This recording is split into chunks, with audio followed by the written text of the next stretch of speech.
मेरा प्रश्न यह है कि महाराज जी, पहले जब माताएं गर्भवती होती थी तो वो कहती थी अपने पति से कि मुझे तीर्थ वंदना करना है और मुझे मुनियों को आहार देने की मेरी इच्छा है। लेकिन आज ऐसा क्या है कि आज की महिलाएं सबसे पहले कहती हैं मुझे डॉक्टर के यहाँ जाना है।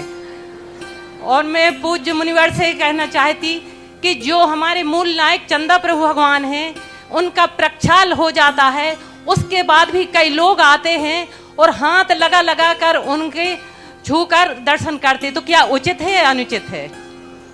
पहली बात, वातावरण का प्रभाव पड़ता है। आज जो भौतिक का वातावरण है इसलिए हर व्यक्ति भौतिकता की तरफ प्रभावित होता है और उस समय उस जीव का भी संस्कार होता है।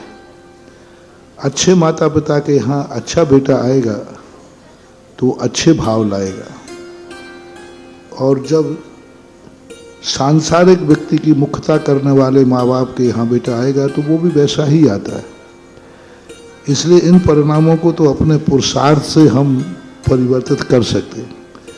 रही बात भगवान का मार्जन, एक बार ही होना चाहिए। एक बार मार्जन होना, जैसे आप लोग स्नान करते हैं, एक बार मार्जन कर दिया बस खत्म हो गया। अब दिन भर तुम मार्जन ही करते रहो तो वो बहुत बड़ा दोष है। इससे मूर्ति का क्षरण होता है। जितने बार तुम मार्जन करोगे मूर्ति का क्षरण होगा।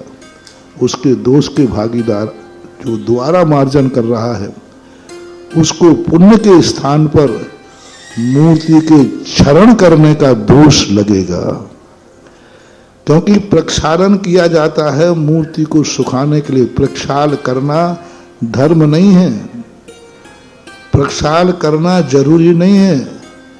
प्रक्षाल इसलिए किया जाता है जिससे मूर्ति साफ बनी रहे। अभिषेक अलग है और प्रक्षाल, अभिषेक जो होता है वो तो धर्म है, क्रिया है, अनुष्ठान है, लेकिन प्रक्षाल तो उसका गीलापन को मार्जन करना है, धूल आदि न जम जाए।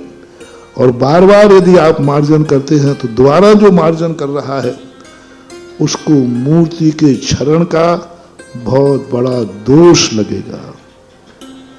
उसके अंदर कभी भूल कर नहीं करना, पूछ लेना चाहिए मार्जन हो गया? हो गया। मार्जन का कोई रूप नहीं होता। अभिषेक है तो अभिषेक 10 लोग करते हैं, एक साथ आ जाओ तो 50 लोग 100 लोग भी करते हैं, लेकिन मार्जन तो एक बार ही होना चाहिए। यही विधि सही है।